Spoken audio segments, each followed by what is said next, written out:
কাল সন্ধ্যায় বাড়িতে বসে খুব বোর হচ্ছিলাম, ভাবলাম কি করি, কোথায় যাওয়া যায়। তাই বন্ধুকে ফোন করলাম, বললাম তুই ফ্রি আছিস? সেও রীতিমতো বলে দিল হ্যাঁ আছি। তাই আমিও আর দেরি না করে রেডি হয়ে নিলাম। বেরিয়ে তো পড়লাম বাড়ি থেকে। জানো তো, এই যেতে যেতেই না আমার খুব খিদে পেয়ে গেছিল। যাই হোক, কোনো ক্রমে খিদেটাকে চেপে রাখলাম। ব্যাস, আমি পৌঁছে গেলাম। এই জায়গাটা কি চিনো তোমরা?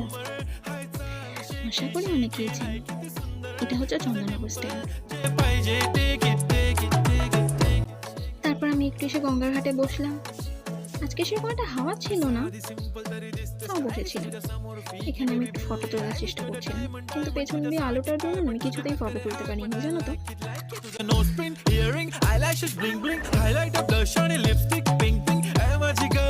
বেশ খানিকক্ষণ এখানে বসার পর আমার মনে পড়ে গেল আমার খিদে পেয়েছিল, তাই জন্য ছুটতে ছুটতে চলে গেলাম একদম খেতে। এখানে কিছুক্ষণ অপেক্ষা করার পর আমার খাওয়া রইলো, আর আমি খেয়ে দিয়ে বাড়ির জন্য রওনা দিলাম।